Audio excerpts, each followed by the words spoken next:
আমি তারেক রহমান স্যারকে বলবো, স্যার দুই একজনের জন্য বিএনপির দুই একজনের জন্য এই চাঁদাবাজের জন্য বিএনপির বদনাম হয় স্যার। এই বিষয়টা আপনারা দেখবেন। বাইতুল মোকাররম জিপিও 0 পয়েন্ট স্যার। বিএনপির মহাসচিব মির্জা ফখরুল ইসলাম আলমগীর স্যার, আপনি দেখবেন, আপনার কাছে অনুরোধ।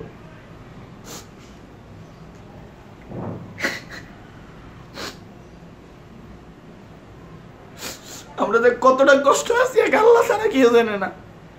আমরা ফুটপাতের দোকানদার বাইতুল মোকাররম কত যে কষ্টে আছি এক আল্লাহ ছাড়া কেউ জানে না। বিএনপির বিল্লাল বাইতুল মোকাররম জিপিও 0 পয়েন্টে যুব দলের নেতা বিল্লাল আমার দ্বারে 10 লক্ষ টাকা চাঁদা চাইছে মেঘনা হোটেলের 4 তলায় 417 নম্বর রুমে নিয়ে আমাকে টাকা চাইছে। আমার দ্বারে টাকা চাইছে অনেক মানুষে, বাইতুল মোকাররম অনেক লোকের দ্বারাই টাকা চাইছে। তারা তো কষ্টে বলতে পারতেছে না, দোকানপাট লাগাইতে পারতেছে না। আপনারা দেখবেন বাইতুল মোকাররম গেলে যে কম্বলের যে দোকান আছে, কম্বলের মার্কেট, সেই কম্বলের মার্কেট পুরোটাই বন্ধ।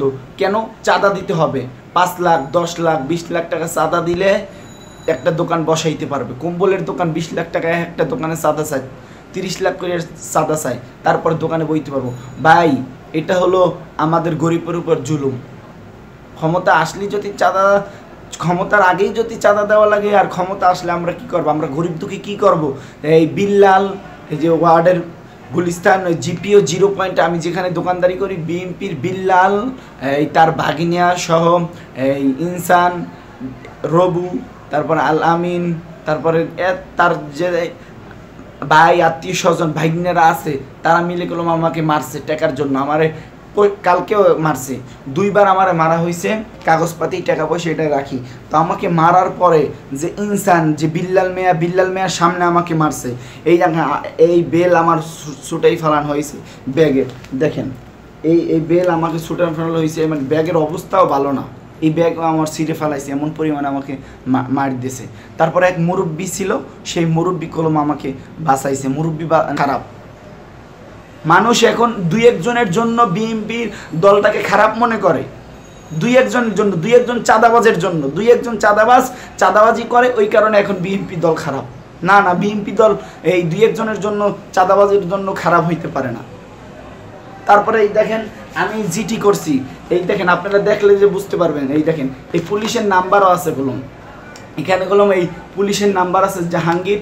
তারপর আমি যে জিটি করলাম পল্টন থানায়, যে আমি জিটি করছি, দেখেন এই যে পল্টন থানায় জিটি করছি। পুলিশ আসছে, পুলিশ আসার পরে বিল্লালকে দেখছে, দেখার পরেও সে পুলিশ বলল কি যে বিল্লাল নাই, পরে বিচার হইব। এই দেখেন জিটি করছি আমি 30 তারিখে, এই যে আমি জিটি করছি। এই দেখেন, পুলিশের কাছে বিচার আমি পাই নাই। এই দেখেন, পুলিশের দ্বারা বিচার দিয়ে আমি বিচার পাই নাই।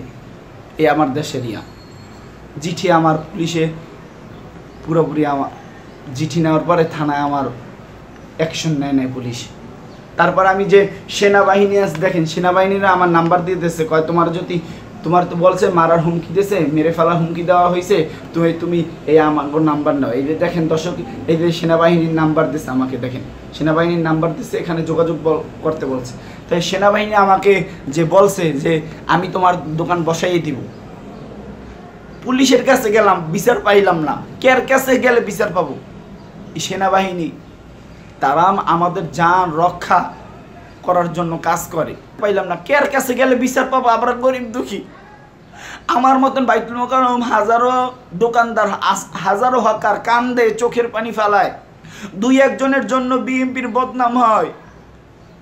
বলবো বিএনপির মহাসচিব মির্জা ফখরুল ইসলাম আলমগীর স্যারের কাছে বলবো যে বাইতুল মোকাররম বিল্লাল যুব দলের নেতা, তার ভাগিনা রবু, ইনসান কলম আমার বেশি মারছে। ইনসান, আলামিন, তারপরে ফারুক, এমন তাদের 20-25 জন লোক আছে। বুঝিনি তো, যারা রাজনীতি করে তাদের কত লোক থাকে, তারা নিয়ে আমাকে মারছে। বলছে কি তুই টাকা দে, তোর লাগে সব ঠিক হয়ে যাবে, তুই দোকানপাট করতে পারবি।